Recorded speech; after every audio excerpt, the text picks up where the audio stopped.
ಬಗ್ಗೆ ರೂಮರ್ ದೃಷ್ಟಿ ಎಲ್ಲ ತಗೊಂಡ್ರಂತೆ. ರೂಮಲ್ಲಿ ನಿಜವಾಗ್ಲೂ ನಾವು ಮಲಗಿದ್ದು ಸಖತ್ ನೆಗೆಟಿವ್ ಎನರ್ಜಿ ಅಣ್ಣ.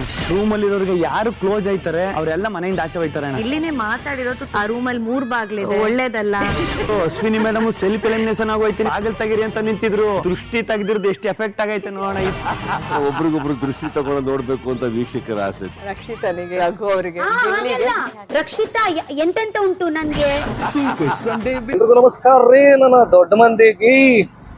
ಇವತ್ತು ಬಿಗ್ ಬಾಸ್ ಅನ್ನೋದು ಪ್ರೋಮೋನ ಬಿಟ್ಟಿದ್ದಾರೆ. ಬಿಗ್ ಬಾಸಿನ ಪ್ರೋಮೋನ ಇವತ್ತು ಯಾವ ತರ ಇದೆ ಬಿಗ್ ಬಾಸಿನ ಪ್ರೋಮೋ ತಮ್ಮೆಲ್ರಿಗೂ ಕೂಡ ಗೊತ್ತಿರುತ್ತೆ.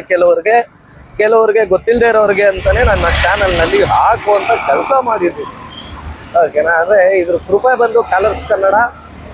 ಈ ಕಲರ್ಸ್ ಕನ್ನಡಕ್ಕೆ ನಮ್ಗೂ ಅಭಾರಿ ಆಗಿರ್ತದೆ, ಅದ್ರ ಬಗ್ಗೆ ಬೇರೆ ಮಾತೇ ಇಲ್ಲ. ಎಸ್, ಈಗ ಮತ್ತೆ ಜಿಯೋ ಹಾಟ್ಸ್ಟಾರ್ ಅವ್ರಿಗೂ ಕೂಡ ಅಭಾರಿಯಾಗಿರ್ತೇವೆ ಕೂಡ ನಾವು. ಈಗ ಮೈನ್ ವಿಷಯಕ್ಕೆ ಬಂದ್ಬಿಡೋಣ. ಅದಕ್ಕಿಂತ ಮುಂಚೆ ನಮ್ಮ ಚಾನಲ್ಗೆ ಇನ್ನು ಯಾರ್ಯಾರೆಲ್ಲ ಹೊಸದಾಗಿ ನೋಡೋದಕ್ಕೆ ಅಂತ ಬಂದಿದ್ದೀರಿ, ಈ ವಿಡಿಯೋ ಯಾರ್ಯಾರಿಗೆಲ್ಲ ಹೊಸದಾಗಿ ತಲುಪಿದೆ. ಸೊ ನಮ್ಮ ಕಂಟೆಂಟು ನಿಮ್ಗೆ ಇಷ್ಟ ಆದರೆ ಒಂದು 2-3 ಕಂಟೆಂಟ್ ನೋಡಿ. ನಮ್ಮ ಕಂಟೆಂಟ್ ಏನಾದರೂ ನಿಮ್ಗೆ ಇಷ್ಟ ಆಯಿತು ಅಂತಂದರೆ ಮಿಸ್ ಮಾಡ್ದೇನೆ ನಮಗೆ ಸಬ್ಸ್ಕ್ರೈಬ್ ಮಾಡಿಕೊಂಡು ನಮ್ಮನ್ನು ಬೆಂಬಲಿಸೋದನ್ನ ಮಾತ್ರ ಮರಿಬೇಡಿ ಅಂತ ಕೇಳ್ಕೊತೀನಿ. ಈಗ ವಿಡಿಯೋ ಸ್ಟಾರ್ಟ್ ಮಾಡುವಂಥ ಸಮಯ ಆಗಿದೆ. ಏನು ಇವತ್ತಿನ ಒಂದು ಪ್ರೋಮೋದ ಅಪ್ಡೇಟ್ನ ನಾನು ತಿಳಿಸ್ಲೇಬೇಕು. ಯಾಕೆಂತಂದರೆ ಆ ಪ್ರೋಮೋದ ಅಪ್ಡೇಟ್ನ ಮುರಳಿಯವರು ತಿಳಿಸ್ತಾರೆ. ಸೊ ಅದ್ರ ಬಗ್ಗೆ ರಿವ್ಯೂ ಕೊಡ್ತಾರೆ ಅಂತಲೇ ಕೆಲವರು ಕಾಯ್ತಾ ಇರ್ತಾರೆ. ಅದು ನಿಮ್ಮ ಪ್ರೀತಿ ವಿಶ್ವಾಸಕ್ಕೆ ನಾನು ಯಾವತ್ತಿಗೂ ಕೂಡ ಚಿರಋಣಿಯಾಗಿರ್ತೇನೆ. ಏನು ಇವತ್ತಿನ ಪ್ರೋಮೋ ಅಂತ ಅಂದರೆ, ಇವತ್ತು ಬರೀ ಬಿಗ್ ಬಾಸಿನ ಮನೆಯ ವಿಚಾರಧಾರಣೆಯನ್ನ ಕುರಿತು ಸುದೀಪ್ ಅವರು ಇದನ್ನ ಮಾಡಿರ್ತಕ್ಕಂಥದ್ದೇನು, ನಮ್ಮ ಬಿಗ್ ಬಾಸ್ ಮನೆಗೂ ಮತ್ತೆ ಎಲ್ಲ ಕಂಟೆಸ್ಟೆಂಟ್ಗಳಿಗೂ ದೃಷ್ಟಿ ತೆಗೀರಿ ಅಂತಂದು ಹೇಳಿರ್ತಕ್ಕಂಥದ್ದು ಒಂದು ವಿಶೇಷ. ಇನ್ನೊಂದು ಏನಪ್ಪ ಅಂತಂದ್ರೆ, ನೋಡಿ ನಿನ್ನೆ ಎಲ್ಲ ಸುದೀಪ್ ಅಣ್ಣ, ನಾನು ಈ ಒಂದು ವಿಚಾರದ ಬಗ್ಗೆ ನಿನ್ನೆ ಆದರೂ ಮಾತಾಡ್ತಾರೆ ಅಂತ ಅಂದ್ಕೊಂಡಿದ್ದೆ. ಸುದೀಪ್ ಅಣ್ಣನ ಬಗ್ಗೆ ಜಸ್ಟ್ ಪ್ರೋಮೋದಲ್ಲಿ ಏನಿತ್ತು ಅಷ್ಟನ್ನೇ ಮಾತಾಡಿದ್ದಾರೆ, ಅದೇ ಹೈಲೈಟು. ಅಷ್ಟನ್ನು ಬಿಟ್ಟು ಬೇರೆ ಇನ್ನೇನು ಮಾತಾಡಿಲ್ಲ ಅನ್ನೋದು ಒಂದು ಕಡೆಗೆ ಬೇಜಾರಾಗ್ತಾ ಇದೆ. ಸೊ ನಿಮ್ಮೆಲ್ರಿಗೂ ಕೂಡ ಗೊತ್ತಿರುತ್ತೆ ಏನು ಎತ್ತ ಅಂತ ಅನ್ನೋದು. ಈಗಾಗಲೇ ಬಿಗ್ ಬಾಸಿನ ಒಂದು ನಿಯಮಗಳನ್ನ ಮೀರಿ ಜಾತಿ ಬಗ್ಗೆ, ಒಂದು ವ್ಯಕ್ತಿಯ ಬಗ್ಗೆ ತೇಜೋವಧೆ ಮಾಡಿರ್ತಕ್ಕಂಥ ಏನು ಅಶ್ವಿನಿ ಗೌಡ ಅವ್ರು ಇದ್ದಾರೆ. ಸೊ ಈ ಅಶ್ವಿನಿ ಗೌಡ ಅವರ ವಿಚಾರದಲ್ಲಿ ಸುದೀಪ್ ಅಣ್ಣ ಯಾಕೆ ಈ ಥರ ಅಂದರೆ, ನಿನ್ನೆ ರೊಚ್ಚಿಗೆದ್ರು. ಓಕೆನಾ? ಅವ್ರಿಗೆ ಸರಿಯಾಗಿ ರುಬ್ಬಿದ್ರು, ಅದ್ರ ಬಗ್ಗೆ ಬೇರೆ ಡೌಟ್ಸೇ ಇಲ್ಲ ಬಿಡಿ. ಆದರೆ ಅದು ಸಾಕಾಗ್ತಾ ಇರಲಿಲ್ಲ, ಎಲ್ಲೋ ಒಂದು ಕಡೆಗೆ ಸಾಕಾಗ್ತಾ ಇರಲಿಲ್ಲ. ಇನ್ನೂ ಬೇಕಿತ್ತು, ಸುದೀಪ್ ಅಣ್ಣ ಇನ್ನೂ ಖಡಕ್ಕಾಗಿ ಕೊಡ್ಬೋದಾಗಿತ್ತು. ಓಕೆನಾ? ಮತ್ತೆ ಈ ಒಂದು ವಿಚಾರಗಳ ಬಗ್ಗೆ ಇವತ್ತಿಗೂ ಕೂಡ ಧ್ವನಿ ಎತ್ತುತ್ತಾ ಇಲ್ಲ ಅನ್ನೋದೇ ಬೇಜಾರಿನ ಸಂಗತಿ. ಓಕೆನಾ? ಒಂದು ವಿಚಾರದಲ್ಲಿ ಧ್ವನಿ ಎತ್ತಿದ್ರು, ರಘು ಅವರ ವಿಚಾರದಲ್ಲಿ ಏನಮ್ಮ, ನಿನಗೆ ಎಲ್ಲರೂ ಮರ್ಯಾದೆ ಕೊಡ್ಬೇಕಂದ್ರೆ ಒಂದು ಚಿಕ್ಕ ಮಗುಗೂ ಕೂಡ ನೀನು ರೆಸ್ಪೆಕ್ಟ್ ಕೊಡಬೇಕು ಅನ್ನೋ ಥರದಲ್ಲಿ ಅದನ್ನೆಲ್ಲ ಎತ್ತಿದ್ರು, ಅದನ್ನೆಲ್ಲ ಮಾತಾಡೋದು. ಓಕೆನಾ? ಆದರೆ ಏನು ಈ ಒಂದು ನಮ್ಮ ರಕ್ಷಿತಾ ಅನ್ನೋ ಹುಡುಗಿ ಇದ್ದಾಳೆ, ರಕ್ಷಿತಾ ಶೆಟ್ಟಿ. ಓಕೆನಾ? ನಮ್ಮ ಟಗರು ಪುಟ್ಟಿ. ಸೊ ಆ ಟಗರು ಪುಟ್ಟಿ ವಿಚಾರದಲ್ಲಿ ಈಗಲೂ ಕೂಡ ಒಂದು ಸ್ಪಷ್ಟೀಕರಣ ನೀಡಲಿಲ್ಲ ನಮ್ಮ ಸುದೀಪ್ ಅಣ್ಣ ಅನ್ನೋದು ನಿಜವಾಗ್ಲೂ ಬೇಜಾರಿನ ಸಂಗತಿ. ಈಗಲೂ ಕೂಡ ಒಂದು ಸ್ಪಷ್ಟೀಕರಣ ನೀಡಲಿಲ್ಲ, ಎಲ್ಲೋ ಒಂದು ಕಡೆಗೆ ಆ ವಿಚಾರನೇ ಮಾತಾಡಲಿಲ್ಲ. 3-4 ವಾರಗಳ ಹಿಂದೆ ಆಗಿದ್ರು ಕೂಡ. ಸೊ ಆ ಒಂದು ವಿಚಾರ ಈಗ ಎಲ್ಲ ಕಡೆಗೂ ಚರ್ಚೆ ಆಗ್ತಾ ಇದೆ. ಮತ್ತು ಆ ವಿಚಾರಗಳಿಗೆ ಸಂಬಂಧಪಟ್ಟಂತೆ, ನಮ್ಮ ಟಗರು ಪುಟ್ಟಿಗೆ ಸಂಬಂಧಪಟ್ಟಂತೆ, ಗಿಲ್ಲಿ ನಟನ್ಗೆ ಸಂಬಂಧಪಟ್ಟಂತೆ ಈಗ ಏನು ಕಂಪ್ಲೇಂಟ್ಸ್ ಎಲ್ಲ ರೈಸ್ ಆಗಿರ್ತಕ್ಕಂಥದ್ದು, ಕಂಪ್ಲೇಂಟ್ಸ್ನೆಲ್ಲ ಕೊಡುವಂಥ ಕೆಲಸ ಮಾಡ್ತಾ ಇದ್ದಾರೆ. ಓಕೆನಾ? ತನ್ನ ರಕ್ಷಣಾ ವೇದಿಕೆಯವರಿಂದ ಹಿಡಿದು ಎಲ್ಲರೂ ಕೂಡ ಕಂಪ್ಲೇಂಟ್ನ ಕೊಡ್ತಾ ಇದ್ದಾರೆ. ಸಂಧ್ಯಾ ಅವರಾಗ್ಬೋದು, ಮಧು ಅವರಾಗ್ಬೋದು. ಈ ಒಂದು ವಿಚಾರಗಳಿಗೆ ಇನ್ನೂ ದೊಡ್ಡ ಮಟ್ಟಕ್ಕೆ ಹೋಗ್ಬೋದು, ತಾರಕಕ್ಕೆ ಏರ್ಬೋದು. ಆದರೆ ಬಿಗ್ ಬಾಸು ಯಾಕೆ ಈ ಒಂದು ವಿಚಾರದ ಬಗ್ಗೆ ಇನ್ನೂ ಕೂಡ ಯಾವುದೇ ಒಂದು ಮಾತಾಡದೇನೆ, ಸ್ಪಷ್ಟೀಕರಣ ಕೊಡದೇನೆ, ನಮ್ಮ ಸುದೀಪ್ ಅಣ್ಣನಿಗೆ ಯಾವುದೇ ವಿಚಾರನ ತಲುಪಿಸ್ದೇನೆ ಇದ್ದಾರೆ, ನನಗೆ ಗೊತ್ತಾಗ್ತಾ ಇಲ್ಲ. ಸೊ ಆ ಫುಟೇಜಸ್ಗಳನ್ನ ಸುದೀಪ್ ಅಣ್ಣನಿಗೆ ತೆಗೆಸ್ಕೊಳ್ಳೇಬೇಕು ಅಂತ ಡಿಸೈಡ್ ಮಾಡಿದ್ರು ಅಂತಂದರೆ ಅದೆಲ್ಲ ದೊಡ್ಡ ಮ್ಯಾಟ್ರೇ ಅಲ್ಲ. ದಯವಿಟ್ಟು ಸುದೀಪ್ ಅಣ್ಣ, ನಿಮ್ಮ ಬಗ್ಗೆ ಅಗಾಧವಾದ ಗೌರವ ಇದೆ. ಓಕೆನಾ? ಈ ಒಂದು ವಿಚಾರಗಳನ್ನ ಕುರಿತು ದಯವಿಟ್ಟು ಇದಕ್ಕೆ ಸ್ಪಷ್ಟೀಕರಣ ಕೊಡಿ. ಯಾಕೆ ಅಂತಂದರೆ ಯಾರಿಗಾದ್ರೂ ಬೆಲೆನೇನೆ. ನೀವೇ ಹೇಳಿದ್ರಿ ನಿನ್ನೆ ಖಡಕ್ಕಾಗಿ, ನಿಮಗೆ ಬೆಲೆ ಕೊಡಬೇಕು ಅಂತಂದರೆ ಒಂದು ಚಿಕ್ಕ ಮಗುಗಾದರೂ ಕೂಡ ನೀವು ರೆಸ್ಪೆಕ್ಟ್ ಕೊಡಬೇಕು ಅನ್ನುವಂಥದ್ದನ್ನು ನೀವು ಹೇಳಿದ್ರಿ. ಸೊ ಅದು ಇಡೀ ಕರ್ನಾಟಕದ ಜನತೆಯ ಮನಸ್ಸಿನಲ್ಲಿ ಇನ್ನೂ ಅಚ್ಚಳಿದೆ ಉಳಿದು ಬಿಟ್ರಿ. ಸೊ ನಿಮ್ಮ ಬಗ್ಗೆ ಅದೊಂದು ವಿಚಾರಕ್ಕೆ ಬಿಟ್ಟರೆ ಅಂದರೆ ಏನು ಎಸ್ ಕ್ಯಾಟಗರಿ ಅಂದರೆ ಅವ್ರು ಇವತ್ತಿನವರೆಗೂ ಕೂಡ ನಿಮ್ಗೆ ಅಂದ್ರೆ ನಿಮ್ಗೆ ಅದ್ರ ವಿಚಾರ ತಲುಪಿದೆಯೋ ತಲುಪಿಲ್ವೋ ಗೊತ್ತಿಲ್ಲ ಸುದೀಪಣ್ಣ, ಆದ್ರೆ ತಲುಪಿಸ್ಕೊಳ್ಳಿ. ಈ ಒಂದು ವಿಚಾರದ ಬಗ್ಗೆ ಚರ್ಚೆ ಎತ್ತಿ ಮಾತಾಡುವಂತ ಒಂದು ಪ್ರಯತ್ನ ಮಾಡಿದೆ. ಯಾಕೆ ಅಂತಂದ್ರೆ ಇದು ಬರ್ತಾ ಬರ್ತಾ ತಾರಕಕ್ಕೆ ಏರ್ತಾ ಇರುತ್ತೆ ಬಿಟ್ರೆ ಇವರ ಒಂದು ವಿಚಾರ ಏನ್ ಒಂದ್ ದಿನನ 2 ದಿನನ ಬರ್ತಾ ಈಗ ನೀವು ಇದ್ದಾಗ ಒಂಥರ ಇರ್ತಾರೆ ಅಶ್ವಿನಿ ಗೌಡ ಅವರು, ನೀವು ಹೋಗಿದ ತಕ್ಷಣದಿಂದನೇ ಸ್ಟಾರ್ಟ್ ಮಾಡ್ತಾರೆ ಹಂಗೆ ಹಿಂಗೆ ಅದು ಇದು ಅಂತನ. ಓಕೆನಾ? ಮತ್ತೆ ಹೋದ ವಾರ ಅಶ್ವಿನಿ ಅವರಿಗೆ ಕಿಚ್ಚನ ಚಪ್ಪಾಳೆ ಕೊಟ್ಟಿರ್ತಕ್ಕಂತಹದ್ದು ಎಷ್ಟು ಅಂದ್ರೆ ನಿಮ್ಗೆ ಅದು ಸ್ಪಷ್ಟೀಕರಣ ಬಂತಾಣ. ಓಕೆನಾ? ಮತ್ತೆ ಅವ್ರು ನಾಟಕ ಆಡಿದ್ರು ಅಂತ ಅಂದ್ಬಿಟ್ಟು ಎಲ್ಲ ಒಂದು ಎಪಿಸೋಡ್ ನಲ್ಲಿ ನಾವು ನೋಡಿದ್ವಿ. ಓಕೆನಾ? ಓಕೆ, ಹೋದ ವಾರದ್ದು ನಮ್ಗೆ ಬೇಡ, ಯಾಕೆಂದ್ರೆ ಈಗ ಕರ್ನಾಟಕದ ಜನ ನಿಮ್ ಬಗ್ಗೆ ಒಂದು ನಂಬಿಕೆ ಇಟ್ಟಿದಾರಣ. ಇಲ್ಲಿ ಬಿಗ್ ಬಾಸ್ ನೋಡೋದಕ್ಕೆ ಅಂತ ಬರ್ತಾ ಇರೋದೇ ನಿಮ್ಗೋಸ್ಕರ, ಕೆಲವ್ರಂತೂ ನಮ್ಮನ್ನು ಸೇರಿ. ಓಕೆನಾ? ಯಾರೇ ಫ್ರೆಂಡ್ಸ್ ಇದ್ರು, ಇನ್ನೊಂದಿದ್ರು, ಮತ್ತೊಂದಿದ್ರು, ಯಾರೇ ಆದ್ರೂ ಕೂಡ ಗುರು ಸುದೀಪ್ ಅಣ್ಣ ಹಿಂದೆ ಮುಂದೆ ನೋಡ್ದಂಗೆ ಕೊಡ್ತಾರೆ ಟಕ್ಕರ್ನ. ಸೊ ಅವರು ನ್ಯಾಯದ ಒಂದು ಬುನಾದಿ ಬಿಗ್ ಬಾಸ್ಗೆ ಸುದೀಪ್ ಅಣ್ಣನೇ ಇಲ್ಲ ಅಂತಂದ್ರೆ ಬಿಗ್ ಬಾಸ್ನ ನೋಡೋದಕ್ಕೆ ಆಗೋದಿಲ್ಲ ಅಂತ ನಾವು ಹೇಳ್ತೇವೆ. ಯಾಕೆಂದ್ರೆ ಅಷ್ಟು ಪ್ರಾಮಾಣಿಕತೆಯಿಂದನ ಬಿಗ್ ಬಾಸ್ ಶೋನ ನಡೆಸ್ಕೊಂಡು ಕೊಡ್ತಾ ಬರ್ತಾ ಇದ್ದೀರಿ. ಸೊ ಈ ವಿಚಾರದ ಬಗ್ಗೆ ದಯವಿಟ್ಟು ಧ್ವನಿ ಎತ್ತಿ, ಓಕೆನಾ, ಈ ಅಶ್ವಿನಿ ಅವರು ಮಾಡಿರ್ತಕ್ಕಂಥ ಕೆಲಸ ಕುರಿತು ದಯವಿಟ್ಟು ಇದಕ್ಕೆ ಒಂದು ಸ್ಪಷ್ಟೀಕರಣ ಕೊಡಿ. ಈ ಅಶ್ವಿನಿ ಅವ್ರನ್ನ ಅದನ್ನು ಕೇಳಿ, ಓಕೆನಾ, ಎಲ್ಲರೆದ್ರಿಗೂ ತಪ್ಪಾಯಿತು ಅಂತ ಹೇಳಿದ್ರೆ ಅಲ್ಲಿಗೆ ಮುಗಿದೋಗುತ್ತೆ ಅಣ್ಣ. ಇಲ್ಲ ಅಂತಂದ್ರೆ ಇದು ದೊಡ್ಡ ಮಟ್ಟಕ್ಕೆ, ಇನ್ನೂ ದೊಡ್ಡ ಮಟ್ಟಕ್ಕೆ ಹೋಗಿ ತಾರಕಕ್ಕೆ ಏರುತ್ತೆ ಅನ್ನೋದು ನನ್ನ ಅನಿಸಿಕೆ, ಅಭಿಪ್ರಾಯ. ಸೊ ದಯವಿಟ್ಟು ಸುದೀಪಣ್ಣ ಇದಕ್ಕೆ ಸ್ಪಷ್ಟೀಕರಣ ಕೊಡಿ. ಓಕೆನಾ? ಇದಕ್ಕೆ ನಿಂತ್ಕೊಳ್ಳಿ ನೀವು. ಓಕೆ, ಇವರು ಅಶ್ವಿನಿ ಗೌಡ ಅವರು ದುಡ್ಡಿದೆ ಅನ್ನೋ ಅಹಮ್ಮಲ್ಲಿ ಏನೇನೆಲ್ಲ ಮಾತಾಡಿದ್ದಾರೆ ಇಡೀ ಕರ್ನಾಟಕದ ಜನತೆ ನೋಡಿದೆ, ಇಡೀ ಕರ್ನಾಟಕದ ಜನತೆ ನೋಡಿದೆ. ಸೊ ಹಂಗಾಗಿ ಈ ಒಂದು ಅಶ್ವಿನಿ ಗೌಡ ಅವ್ರನ್ನ ಹೊರಗಡೆ ಕಳಿಸ್ತಿರೋ ಬಿಡ್ತಿರೋ ಅದು ನಿಮಗೆ ಬಿಟ್ಟಂತ ವಿಚಾರ. ಯಾಕೆ ಅಂತಂದ್ರೆ ನಿಮ್ಗೆ ಅಥವಾ ಶೋಗೆ ಬಿಟ್ಟಂತ ವಿಚಾರ ಆಗಿರುತ್ತೆ. ಮತ್ತೆ ನೀವು ತಗೊಂಡ್ರೆ ಒಂದು ಸ್ಟ್ರಿಕ್ಟ್ ಆರ್ಡರ್ನ ಅಥವಾ ನಿರ್ಧಾರ ತಗೊಂಡ್ರೆ ಹೊರಗಡೆ ಕಳಿಸ್ಕೊಂಡು ಕೊಡ್ಬೋದು. ಬಿಟ್ಟಾಕಿ ಅವ್ರು ಹೊರಗಡೆಗೆ ಬಂದು ನಮ್ಗೇನೋ ಆಗ್ಬೇಕಾಗಿಲ್ಲ, ಒಳಗಡೆಗಿದ್ದು ನಮ್ಗೇನು ಆಗ್ಬೇಕಾಗಿಲ್ಲ. ಆದ್ರೆ ಈ ಒಂದು ವಿಚಾರಗಳಿಗೆ ಸಂಬಂಧಪಟ್ಟಂತೆ ದಯವಿಟ್ಟು ಸ್ಪಷ್ಟೀಕರಣ ಕೊಡಿಸಿ.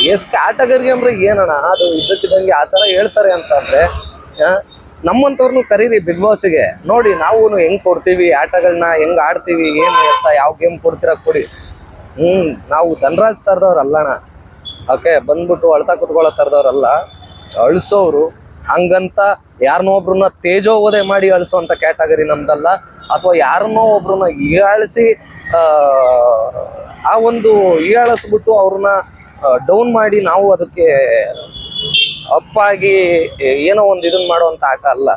ಪ್ರಾಮಾಣಿಕವಾಗಿ ಆಟ ಆಡ್ತೀವಿ, ಪ್ರಾಮಾಣಿಕವಾಗಿ ಟಕ್ಕರ್ನ ಕೊಡ್ತೇವೆ. ಎಲ್ಲಿ ಮಾತಾಡ್ಬೇಕು ಅಲ್ಲಿ ಮಾತಾಡ್ತೀವಿ, ಎಲ್ಲಿ ಸ್ಟ್ಯಾಂಡ್ ತಗೋಬೇಕು ಅಲ್ಲಿ ಸ್ಟ್ಯಾಂಡ್ ತಗೊಂತೀವಿ, ಎಲ್ಲಿ ತಲೆ ಬಗ್ಗಿಸ್ಬೇಕು ಅಲ್ಲಿ ತಲೆ ಬಗ್ಗಿಸ್ತೀವಿ. ಓಕೆನಾ? ನಿಂತ್ಕೊಂತೀವಿ. ಸೊ ನಮ್ಮಂಥವ್ರನ್ನ ಕರ್ಕೊಳ್ಳಿ. ಓಕೆನಾ? ಯಾಕೆಂತಂದ್ರೆ ನಾವು ಯಾವುದು ಜಾತಿ ನಿಂದನೆ ಮಾಡುವಂಥವ್ರಲ್ಲ, ಯಾರನ್ನು ಕೀಳಾಗಿ ಕಾಣುವಂಥವ್ರಲ್ಲ. ಓಕೆನಾ? ಮತ್ತೆ ಕಷ್ಟಪಟ್ಟು ಬಂದಿರೋದ್ರಿಂದ, ಕಷ್ಟಪಟ್ಟಣ ಇಲ್ಲಿ ಗಂಟ ಬಂದಿರೋದು. ಓಕೆನಾ? ಕಷ್ಟಪಟ್ಟು ಬಂದಿರೋದ್ರಿಂದ ಒಂದೊಂದು ಅಗಳು ಬೆಲೆ ಗೊತ್ತಿದೆ, ಅನ್ನದ ಅಗಳು ಬೆಲೆ ಗೊತ್ತಿದೆ. ಅಯ್ಯಮ್ಮ ಉಪವಾಸ ಇರ್ತೀನಿ ಅಂತಂತೂ ಯಾರು ಅಶ್ವಿನಿ ಗೌಡ, ನಾವಂತೂ ಖಂಡಿತವಾಗಿ ಉಪವಾಸ ಇರಲ್ಲ. ಯಾಕೆಂದ್ರೆ ಒಂದೊಂದು ಅಗಳು ಸಿಗಬೇಕು ಅಂದ್ರೆ ಒಂದೊಂದು ಅಗಳು ಮೇಲೂ ಕೂಡ ಒಬ್ಬೊಬ್ಬ ವ್ಯಕ್ತಿಯ ಒಂದು ಇದನ್ನ ಬರ್ದಿರ್ತಾರೆ. ನೀವೇ ಹೇಳಿದ್ರಿ, ಅದನ್ನ ಚೆನ್ನಾಗಿ ಹೇಳಿದ್ರಿ. ಏನಂತ, ಈ ಒಂದು ಊಟ ಬಿಟ್ಟು ಬ್ಲಾಕ್ ಮೇಲ್ ಮಾಡೋದು ಇಲ್ಲಿ ನಡೆಯಲ್ಲ, ಅದು ಇದು ಅಂತ ಸಮಥಿಂಗ್ ಹೇಳಿದ್ರಲ್ಲಣ್ಣ. ಖಂಡಿತವಾಗಿ ನಾವು ಆ ಥರದವರೆಲ್ಲ ಅಲ್ಲ. ನಮ್ಮನ್ನೊಂದ್ಸರಿ ಕರ್ಕೊಳ್ರಿ, ನೋಡಿ ನಿಮಗೆ ಗೊತ್ತಾಗುತ್ತೆ. ಅಥವಾ ಬಿಗ್ ಬಾಸ್ ಟೀಮ್ ಸೇರಿಸ್ಕೊಳ್ಳಿ, ನಿಮಗೆ ಗೊತ್ತಾಗುತ್ತೆ. ಅವಾಗ ನಾವು ಹೆಂಗೆ ಆಡ್ತೀವಿ ಅಂತಾರೆ. ಓಕೆ, ಅದನ್ನ ಬಿಟ್ಟು ಈ ಅಶ್ವಿನಿ ಗೌಡನಂತವ್ರನ್ನ ಲಕ್ಷ ಬಿಟ್ಟಾಕ್ರಿ. ಲಕ್ಷ ಈಗೇನು ಸಾಮಾನ್ಯ ಜನನು ದುಡಿತಾರೆ, ಕೋಟಿ ಅನ್ನೋದನ್ನ ಲಕ್ಷವಾಗಿ ದುಡ್ಡಿದೆ ಅವ್ರಿಗೆ. ಓಕೆನಾ? ಕೋಟಿ ಕೊಳಿತಾ ಇದೆ. ಸೊ ಅಂಥವ್ರನ್ನ ಕರ್ಸ್ಕೊಳ್ಳೋದ್ರಿಂದ ಅವ್ರಿಗೆ ಅಹಂ ಅನ್ನೋದು ಬಿಟ್ಟು ಹೋಗಿರಲ್ಲಣ್ಣ. ಪ್ರಾಮಾಣಿಕತೆಯಿಂದ ಆಟ ಆಡೋದಕ್ಕೆ ಬರಲ್ಲ ಅವ್ರಿಗೆ. ಓಕೆ, ಸೊ ಆ ಒಂದು ಇದರಿಂದನೇ ಅಶ್ವಿನಿ ಗೌಡ ಅವರು ಈಗ ಎಲ್ಲರ ಒಂದು ಕೆಂಗಣ್ಣಿಗೆ ಗುರಿಯಾಗಿರ್ತಕ್ಕಂಥದ್ದು. ಆದರೆ ನೀವು ಇವತ್ತು ನೋಡಿ ಅಶ್ವಿನಿ ಗೌಡ ಅವ್ರನ್ನ ನಿನ್ನೆಲ್ಲ ಬೈದ್ರಿ, ಇವತ್ತೆಲ್ಲನ ಆರಾಮಾಗಿ ಇದನ್ನ ಮಾಡ್ತಾ ಇದ್ದೀರಿ. ಓಕೆನಾ? ದೃಷ್ಟಿ ತಗ್ಸುವಂಥ ಕೆಲಸ ಮಾಡ್ತಾ ಇದ್ದೀರಿ. ಅಶ್ವಿನಿ ಗೌಡ ಅವ್ರಿಗೆ ದಯವಿಟ್ಟು ಸ್ಪಷ್ಟೀಕರಣ ಕೊಡೋದಕ್ಕೆ ಹೇಳಿ, ದಯವಿಟ್ಟು ಸ್ಪಷ್ಟೀಕರಣ ಕೊಡೋದಕ್ಕೆ ಹೇಳಿ. ಈ ವಾರ ಅಲ್ದಿದ್ರೆ ಈ ವಾರ ಇನ್ನೇನು ಮುಗೀತು ಬಿಡಿ, ನೀವು ಚೆನ್ನೈಗೆ ಹೋಗಿದ್ದೀರಿ ಅಂತ ಗೊತ್ತಾಯ್ತು. ನೆಕ್ಸ್ಟ್ ವಾರ ಆದರೂ ದಯವಿಟ್ಟು ಇದಕ್ಕೆ ಸ್ಪಷ್ಟೀಕರಣ ಕೊಡುವಂಥ ಪ್ರಯತ್ನ ಮಾಡಿ ಅಣ್ಣ ಸುದೀಪ್ ಅಣ್ಣ. ಇದು ನಮ್ಮ ಒಬ್ಬರ ಅಭಿಪ್ರಾಯವಲ್ಲ ಅಣ್ಣ, ಓಕೆ, ಇಡೀ ಕರ್ನಾಟಕದ ಜನತೆಯ ಅಭಿಪ್ರಾಯ ಆಗಿದೆ. ಇಡೀ ಕರ್ನಾಟಕದ ಮನೆಗಳ ಜನಗಳು ಮಾತಾಡ್ತಾ ಇರ್ತಕ್ಕಂಥ ಒಂದು ವಿಚಾರಧಾರಣೆ ಆಗಿದೆ ಅಶ್ವಿನಿ ಗೌಡ ಅವರ ವಿಚಾರದಲ್ಲಿ. ಎಸ್ ಕ್ಯಾಟಗರಿ ಅಂದ್ರೆ ಏನು? ಇದು ಒಂದು ಕ್ಯಾಟಗರಿಯವರು ಮಾತ್ರ ಮಾತಾಡ್ತಾ ಇರ್ತಕ್ಕಂಥ ಮಾತಲ್ಲ, ಇದು ಎಲ್ಲ ಕ್ಯಾಟಗರಿಯವರು ಸೇರಿ ಮಾತಾಡ್ತಾ ಇರ್ತಕ್ಕಂಥ ಮಾತಾಗಿದೆ ಇದು. ಎಸ್ ಕ್ಯಾಟಗರಿ ಅಂದ್ರೆ ಏನಂಗಂದ್ರೆ ಅದಕ್ಕೆ ದಯವಿಟ್ಟು ನೀವು ಸ್ಪಷ್ಟೀಕರಣ ಕೊಡಿಸೋಣ, ಓಕೆನಾ? ಇದು ನೋಡಿ, ಈಗಾಗಲೇ ದೊಡ್ಡ ಮಟ್ಟಕ್ಕೆ ತಾರಕಕ್ಕೇರ್ತಾ ಇದೆ. ಬರ್ತಾ ಒಂಥರ ಹೆಂಗೆ ಅಂತಂದ್ರೆ ಬೂದಿ ಮುಚ್ಚಿರೋ ಕೆಂಡ ತರ ಆಗಿದೆ. ಸೊ ಇದು ಪರ್ಮನೆಂಟ್ ಆಗಿ ಹೋಗೋ ಥರದಲ್ಲಿ ಆಗ್ಬಾರ್ದಣ್ಣ. ಯಾಕೆಂದ್ರೆ ಬಿಗ್ ಬಾಸ್ ಶೋ ಅನ್ನೋದು 12 ವರ್ಷಗಳಿಂದನ ಒಂದು ಇವತ್ತು ಇದನ್ನ ಮಾಡ್ಕೊಂಡು ಬಂದಿದೆ ಅಣ್ಣ. 12 ವರ್ಷಗಳಿಂದನ ಒಂದು ಇದನ್ನ ಕ್ರಿಯೇಟ್ ಮಾಡಿದೆ, ಹಿಸ್ಟ್ರಿ ಕ್ರಿಯೇಟ್ ಮಾಡಿದೆ ಬಿಗ್ ಬಾಸ್ ಅಂತಕ್ಕಂಥದ್ದು. ಅದರಲ್ಲಿ ಕೆಲವು ತಿಕ್ಲುಗಳು ಬಂದ್ರು, ಕೆಲವು ಪುಕ್ಳುಗಳು ಬಂದ್ರು, ಓಕೆನಾ? ಕೆಲವು ಬಿಲ್ಡಪ್ ಶೋಕಿಗಳಿಗೆ ಅಂತ ಬಂದ್ರು, ಇನ್ನು ಕೆಲವರು ಅದೇ ನಾನು ಏನು ಬೇಕಾದ್ರೂ ಮಾಡ್ತೀನಿ ಅಂದ್ಕೊಂಡು ಬಂದು ಅಲ್ಲಿ ಟುಸ್ ಪಟಾಕಿಯಾಗಿ ಹೊರಗಡೆ ಬಂದ್ರು. ಸೊ ದಯವಿಟ್ಟು ನಮ್ಮಂಥವ್ರನ್ನ ಕರೀರೋಣ, ಓಕೆನಾ? ನಮ್ಮಂಥವ್ರನ್ನ ಒಂದ್ಸರಿ ಕರೆದುಬಿಟ್ಟು ನೋಡಿ ನಾವು ಹೆಂಗೆ ಕೊಡ್ತೀವಿ, ಹೆಂಗೆ ಆಟ ಆಡ್ತೀವಿ, ಹೆಂಗೆ, ಓಕೆನಾ? ನಾವು ನೋಡಿ, ಗಿಲ್ಲಿ ಕಷ್ಟಪಟ್ಟು ಬಂದಿರ್ತಕ್ಕಂಥ ಹುಡುಗ, ಓಕೆನಾ? ಗಿಲ್ಲಿ ಕಷ್ಟಪಟ್ಕೊಂಡು ಬಂದಿರತಕ್ಕಂಥ ಹುಡುಗ. ಸೊ ಅವನಿಗೆ ಜೀವನದ ಬಗ್ಗೆ ಅನುಭವಗಳಿದೆ, ಮತ್ತೆ ಜೀವನದಲ್ಲಿ ಏನು ಮಾಡಬೇಕು ಅನ್ನುವಂಥ ಒಂದು ಹಠ ಛಲ ಮತ್ತೆ ಆ ಒಂದು ಗುರಿನ ಇಟ್ಕೊಂಡಿದ್ದಾನೆ, ಓಕೆನಾ? ದುಡ್ಡಿರೋರ್ಗೆ ಅದೇನು ಇರಲ್ಲಣ್ಣ. ದುಡ್ಡಿರೋರ್ಗೆ ನೆಕ್ಸ್ಟ್ ಕೂಡ ದುಡ್ಡು ಮಾಡಬೇಕು ಅನ್ನೋಂಥ ಥಾಟೇ ಇರುತ್ತೆ, ಬಿಟ್ರೆ ಬೇರೆ ಏನಿರಲ್ಲ. ಒಂದೇನೋ ಒಂದು ಇದನ್ನ ಮಾಡಬೇಕು, ದೊಡ್ಡದಾಗಿ ನಿಂತ್ಕೋಬೇಕು ಅನ್ನೋ ಒಂದು ಮನಸ್ಥಿತಿ ಕಮ್ಮಿ ಇರುತ್ತಣ್ಣ. ಪ್ಲೀಸ್, ಇದು ನಮ್ಮ ಹಂಬಲ್ ರಿಕ್ವೆಸ್ಟು, ಓಕೆನಾ? ಅಶ್ವಿನಿ ಅವರ ವಿಚಾರದಲ್ಲಿ ಸ್ಪಷ್ಟೀಕರಣ ಕೊಡಿಸಿ. ಎರಡನೇದಾಗಿ ಅಂತ ಬಂದಾಗ ಇಂಥವ್ರನ್ನ ಬಿಟ್ಟು ನಮ್ಮಂಥವ್ರನ್ನ ಕರ್ಕೊಳ್ರಿ, ಓಕೆ? ನಾವು ಕೂಡ ಸಾರ್ವಜನಿಕರೇ ಅಂದರೆ ಸಾಮಾನ್ಯರಲ್ಲೇ ಸಾಮಾನ್ಯರಾಗಿರ್ಬೋದು, ಆದರೆ ಆಟ ಅಂತ ನಿಂತ್ಕೊಂಡ್ರೆ ಯಾವುದ್ರಲ್ಲೂ ಕೂಡ ಸೋಲೋ ಅಂಥ ಮಕ್ಕಳುಗಳು ಅಲ್ಲ, ಸೋತು ಇಲ್ಲ. ಇವತ್ತಿನವರೆಗೂ ನಾವು ಆಡಿರುವಂಥ ಯಾವುದೇ ಆಟ ಆದರೂ ಕೂಡ ಸೋತಿಲ್ಲ, ಓಕೆನಾ? ದಯವಿಟ್ಟು ಇದಕ್ಕೆ ಒಂದು ನಮ್ಮನ್ನು ತಗೊಳ್ಳೋದ್ರ ಕಡೆಗೂ ಕೂಡ ಗಮನ ಕೊಡಿ. ಈ ವರ್ಷ ಬಿಡಿ, ಈ ವರ್ಷ ಮುಗೀತು, ಇನ್ನೇನು ಆಲೆ ಹಾಫ್ ಸೆಂಚುರಿ ಆಗೋಯ್ತು ಈ ವರ್ಷ. ಮುಂದಿನ ವರ್ಷ ಅಂತ ಬಂದಾಗ ಇರುತ್ತೆ. ಸೊ ಮುಂದಿನ ವರ್ಷನಾದರೂ ಕೂಡ ನೀವು ನಮ್ಮಂಥವ್ರನ್ನ ಗುರುತಿಸಿ ಬೆಳೆಸೋವಂಥದ್ದು ಮಾಡಿ. ಖಂಡಿತವಾಗಿ ಹೇಳ್ತೀನಣ್ಣ, ಓಕೆನಾ? ನೀವು ಸೆಲೆಕ್ಟ್ ಮಾಡ್ಕೊಂಡಂಥದ್ದು ಅಥವಾ ಬಿಗ್ ಬಾಸ್ ಟೀಮ್ ಸೆಲೆಕ್ಟ್ ಮಾಡ್ಕೊಳ್ಳೋವಂಥದ್ದಕ್ಕೆ ಯಾವುದೇ ಕಾರಣಕ್ಕೂ ಮೋಸ ಆಗಲ್ಲ, ಯಾವುದೇ ಕಾರಣಕ್ಕೂ, ಓಕೆನಾ? ಆ ಥರ ನಿಂತ್ಕೊಂಡು ಮಾಡುವಂಥದ್ದು ಗೊತ್ತಿದೆ ನನಗೆ, ಓಕೆನಾ? ನಿಂತ್ಕೊಂಡು ಖಡಕ್ಕಾಗಿ ಆಟ ಆಡುವಂಥದ್ದು ಗೊತ್ತಿದೆ. ಸೊ ನಿಂತ್ಕೊತೀವಿ, ಆಟ ಆಡ್ತೀವಿ, ಜನರ ಮನೆಗಳಲ್ಲಿ ಮನೆ ಮಾತಾಗಿರುವಂತೆ ನಾವು ಮಾಡ್ತೀವಿ. ನಮಗೆ ಪರಮಾತ್ಮ ಅಷ್ಟು ಶಕ್ತಿ ಕೊಟ್ಟಿದ್ದಾನೆ. ಸೊ ದಯವಿಟ್ಟು ನೀವು ಇದ್ರ ಕಡೆ ಗಮನ ಕೊಡಿ. ಫಸ್ಟು ನಮ್ದು ಬಿಟ್ಟಾಕಿ ಇನ್ನು ಮುಂದಿನ ವರ್ಷದಷ್ಟೊತ್ತಿಗೆ ನಮ್ಮನ್ನು ಮರ್ತೇ ಬಿಡ್ತೀರಾ ನೀವು, ನಿಮ್ಗಾಗುವಂಥ ಅಂದರೆ ನಿಮ್ಗಿರುವಂಥ ಟೆನ್ಷನ್ಸು ಪ್ರೆಷರ್ಸ್ಗಳಲ್ಲಿ. ಆದರೆ ಈ ಅಶ್ವಿನಿಯವರ ವಿಚಾರದಲ್ಲಿ ಸ್ಪಷ್ಟವಾಗಿ ನಿಂತ್ಕೊಳ್ಳುವಂಥದ್ದಾಗಲಿ, ಓಕೆನಾ? ಅಶ್ವಿನಿಯವರ ವಿಚಾರದಲ್ಲಿ ಸ್ಪಷ್ಟವಾಗಿ ನಿಂತ್ಕೊಂಡು ಖಡಕ್ ಸ್ಟೇಟ್ಮೆಂಟು ಸಿಗೋ ಥರದಲ್ಲಿ ಆಗಬೇಕು. ಅದಕ್ಕೆ ದಯವಿಟ್ಟು ನೀವು ಕೂಡ ಒಂದು ಖಡಕ್ಕಾಗಿ ನಿಂತ್ಕೊಂಡು ಏನು ಬೇಕೋ ಅದನ್ನು ಮಾಡುವಂಥದ್ದು ಆಗಲಿ. ಈ ಅಶ್ವಿನಿ ಗೌಡ ಅವರ ವಿಚಾರದಲ್ಲಿ ಬಿಗ್ ಬಾಸ್ ಅನ್ನೋದಕ್ಕೆ ಇನ್ನು ಲೈಫ್ನಲ್ಲಿ ಯಾರೇ ಬಂದರೂ ಕೂಡ, ಬಿಗ್ ಬಾಸ್ಗೆ ಸಂಬಂಧಪಟ್ಟಂತೆ ಯಾರೇ ಬಂದರೂ ಕೂಡ ಅವರು ಭಯ ಪಡಬೇಕು. ಇವರಿಗೆ ಒಂದು ಇದನ್ನ ಮಾಡಿರೋದು ನೋಡಿ, ಅವ್ರು ಕೋಟಿ ಇರಲಿ ದುಡ್ಡು ಅಥವಾ 1 ರೂಪಾಯಿನೂ ದುಡ್ಡು ಇಲ್ದಂಗಿರಲಿ, ಅವರು ಭಯ ಪಡುವಂಥ ಒಂದು ಇದಾಗಬೇಕು, ಓಕೆನಾ? ಭಯ ಪಡಬೇಕು. ಆ ಥರ ನಿಂತ್ಕೊಂಡು ಹೋರಾಟ ಮಾಡಬೇಕು. ಅದು ನಿಮ್ಮ ಹತ್ರ ಆ ಒಂದೆಲ್ಲ ಕೆಪಾಸಿಟಿನೂ ಇದೆ. ಮತ್ತು ಬಿಗ್ ಬಾಸ್ಗೆ ನೆಕ್ಸ್ಟ್ ಬರೋವಂಥ ಕಂಟೆಸ್ಟೆಂಟ್ಗಳಿಗೆ ಅಪ್ಪ ನಾವು ಪ್ರಾಮಾಣಿಕವಾಗಿ ಆಟ ಆಡಬೇಕಪ್ಪ, ಇವೆಲ್ಲ ಡೌಗಳು ನಾಟಕ, ಓಕೆನಾ, ಇನ್ನೊಂದು ಮತ್ತೊಂದು ನಡೆಯಲ್ಲ ಅನ್ನೋ ಫೀಲ್ನ ನೀವು ಕೊಡಬೇಕಂತ. ಆ ಫೀಲ್ನ ನೀವು ಕೊಟ್ರೇ ಬಿಗ್ ಬಾಸ್ಗೆ ನೆಕ್ಸ್ಟ್ ಇನ್ನು ಯಾರು ಬರ್ತಾರೋ ಅವ್ರಿಗೆ ಭಯ ಸೃಷ್ಟಿ ಆಗಿರುತ್ತೆ. ಇಲ್ಲ ಅಂತಂದರೆ ಇದು ಇನ್ನೂ 10 ವರ್ಷ ಹೋದರೂ ಕೂಡ ಇದು ಹಿಂಗೆ ಇರುತ್ತಲ್ಲ, ಇದು ಹಿಂಗೆ ಇರುತ್ತೆ. ಅಶ್ವಿನಿ ಗೌಡ ಅಂತವ್ರು ಬರ್ತಾ ಇರ್ತಾರೆ, ಇದೇ ಥರ ಡೌಗಳು ಮಾಡ್ತಾ ಇರ್ತಾರೆ, ಓಕೆನಾ? ಇಡೀ ಜನಗಳ ಮನಸ್ಸಿನಲ್ಲಿ ಕೆಂಗಣ್ಣಾಗಿ ಉಳಿತಾರೆ. ಆಮೇಲೆ ನೀವು ಮಾತಾಡ್ದಂಗೆ ಅಂದರೆ ನಿಮ್ಗೆ ನೋಡಿ ಮಾತಾಡದೇ ಇರೋದಕ್ಕೆ ನನಗೆ ಗೊತ್ತಿರೋ ಪ್ರಕಾರ ನಿಮ್ಗೆ ಆ ವಿಷಯನೇ ತಲುಪಿಸಿರಲ್ಲ ಅನ್ನೋದು. ಮತ್ತೆ ಎಲ್ಲಾನು ಕೂಡ ನೀವು ಕುತ್ಕೊಂಡು ನೋಡೋದಕ್ಕಾಗಲ್ಲ. ಅಶ್ವಿನಿ ಗೌಡ ಅವರ ಇಮೇಜ್ ಎಲ್ಲಿ ಡ್ಯಾಮೇಜ್ ಆಗುತ್ತೋ ಅಥವಾ ಸುದೀಪ್ ಅಣ್ಣನ ಕೈಲಿ ತಗಲಾಕೊಂಡ್ಬಿಟ್ರೆ ಈ ಒಂದು ಇದು ಮುಗಿಸ್ಬಿಡ್ತಾರೆ, ಆಟನ ಕ್ಲೋಸ್ ಮಾಡ್ಬಿಡ್ತಾರೆ ಸುದೀಪ್ ಅಣ್ಣ, ಅಶ್ವಿನಿ ಗೌಡ ಅವ್ರನ್ನ ಎಂಡ್ ಮಾಡ್ಬಿಡ್ತಾರೆ ಅಂತ ಅಂದ್ಬಿಟ್ಟು, ಅಥವಾ ಎಡಿಟರ್ ಕೆಲಸನೋ ಇದು ಅಥವಾ ಬಿಗ್ ಬಾಸ್ ಟೀಮಿನ ಕೆಲಸನೋ ಇದು ಗೊತ್ತಿಲ್ಲ ಅಣ್ಣ.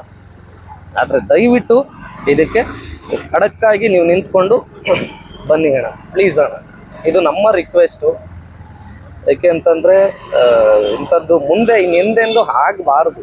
ಇಂಥ ಅಶ್ವಿನಿ ಗೌಡ ಅಂತ ಕಂಟೆಸ್ಟೆಂಟ್ಗಳು ಬಂದು ಈಗ 2025-26ನೇ ಇಸ್ವಿಲೂ ಕೂಡ ಜಾತಿ ಇನ್ನೊಂದು ಮತ್ತೊಂದು ಮಗದೊಂದು ಅಂತಾರೆ ಅಂದರೆ ಇವರೆಲ್ಲ ಸಾಮಾನ್ಯವಾದಂಥವ್ರಲ್ಲ, ಇವರೆಲ್ಲ ಸಾಮಾನ್ಯ ಪ್ರಜ್ಞೆ ಇರ್ತಕ್ಕಂಥವ್ರಲ್ಲ. ಇವರೆಲ್ಲನ ಒಂಥರ ಹೆಂಗೆ ಅಂತಂದರೆ ಇವ್ರಿನ್ನೂ ಆ ದುಡ್ಡು, ನಮ್ಮ ಅಧಿಕಾರ, ಅಂತಸ್ತು ಅನ್ನುವಂಥ ವ್ಯಾಮೋಹದಲ್ಲೇ ಬದುಕ್ತಾ ಇರ್ತಕ್ಕಂಥವ್ರು ಇವರೆಲ್ಲ ಸಾಮಾನ್ಯವಾಗಿರುವಂಥವ್ರಲ್ಲ. ಸೊ ಹಾಗಾಗಿ ದಯವಿಟ್ಟು ಇವ್ರಿಗೆ ಒಂದು ಸ್ಪಷ್ಟೀಕರಣ ಕೊಡುವಂಥದ್ದು ಆಗಲಿ ಅಣ್ಣ, ಸ್ಪಷ್ಟೀಕರಣ ಕೊಡಿ ಅಂತ ಕೇಳ್ಕೊತೀನಿ. ಎಸ್ ವೀಕ್ಷಕರೇ, ನಾನು ಇವತ್ತು ಸುದೀಪ್ ಅಣ್ಣನಿಗೆ ಮೊರೆ ಇಟ್ಟಿರ್ತಕ್ಕಂಥದ್ದು, ಅಂದರೆ ಸುದೀಪ್ ಅಣ್ಣನಿಗೆ ಈ ಒಂದು ಬೇಡಿಕೆಗಳನ್ನ ಇಟ್ಟಿರ್ತಕ್ಕಂಥದ್ದು. ಬೇರೆ ಅಂದರೆ ಸುಮ್ಮನೆ ಕಲ್ಲಲ್ಲಿ ಗುಂಡು ಹೊಡೆದಿರುವಂಥದ್ದಲ್ಲ. ಸುದೀಪ್ ಅಣ್ಣನಿಗೆ ಬೇಡಿಕೆ ಇಟ್ಟು ಈ ಒಂದು ವಿಚಾರದ ಬಗ್ಗೆ ದಯವಿಟ್ಟು ಚರ್ಚೆ ಮಾಡಿ ಅಣ್ಣ, ಈ ಒಂದು ವಿಚಾರದ ಬಗ್ಗೆ ಸ್ಪಷ್ಟೀಕರಣ ಕೊಡಿ ಅಂತ ಕೇಳಿದ್ದೀನಿ. ನಿಮ್ಗೇನನ್ನಿಸ್ತು ಈ ಒಂದು ವಿಚಾರಕ್ಕೆ ಸಂಬಂಧಪಟ್ಟಂತೆ? ನಿಮ್ಗೇನನ್ನಿಸ್ತು ಅದನ್ನು ದಯವಿಟ್ಟು ತಪ್ಪದೆ ಕಮೆಂಟ್ನ ಮೂಲಕ ತಿಳಿಸುವಂಥದ್ದು ಮಾಡಿ. ಯಾಕೆಂದರೆ ಇಂಥವರೆಲ್ಲ ಒಂದು ಮಾರಕಗಳಾಗಬಾರ್ದು ವೀಕ್ಷಕರೇ. ನಾನು ಯಾವಾಗಲೂ ಹೇಳೋದು ಅದನ್ನೇ, ಇಂಥವರೆಲ್ಲನ ಜೀವನದಲ್ಲಿ ಮಾರಕಗಳಾಗಬಾರ್ದು. ಅಂದರೆ ಇದು ಅಶ್ವಿನಿ ಗೌಡ ಅವರ ಒಂದು ಮನಸ್ಥಿತಿ ಕಂಡ್ರೆ ನಿಜವಾಗ್ಲೂ ಕೂಡ ಸುದೀಪಣ್ಣ ಬಂದಾಗ ಹೆಂಗಿರ್ತಾರೆ, ಸುದೀಪಣ್ಣ ಇಲ್ಲದೆ ಇದ್ದಾಗ ಹೆಂಗಿರ್ತಾರೆ, ಸುದೀಪಣ್ಣ ಮಾತಾಡಿಸ್ದಾಗ ಹೆಂಗೆ ಮಾತಾಡ್ತಾರೆ, ಇದೆಲ್ಲ ನೋಡಿದಾಗ ತುಂಬ ಬೇಜಾರಾಗುತ್ತೆ. ಸೊ ಅದು ಮುಂದಿನ ದಿನಗಳಲ್ಲಿ ಹಂಗೆ ಆಗಬಾರ್ದು ಅನ್ನೋದೇ ನನ್ನ ಒಂದು ಅಭಿಪ್ರಾಯ. ಅದಕ್ಕೆ ದಯವಿಟ್ಟು ನೀವು ಎಲ್ಲರೂ ಕೂಡ ಸಾಥ್ ಕೊಟ್ಟು ನಿಂತ್ಕೋಬೇಕು ಅಂತ ಕೇಳ್ಕೊತೀನಿ ದಯವಿಟ್ಟು. ಇದು ನನ್ನ ಹಂಬಲ್ ರಿಕ್ವೆಸ್ಟು. ಸೊ ಇದನ್ನು ಎಲ್ಲರೂ ಕೂಡ ಎಲ್ಲ ಸಾಮಾನ್ಯ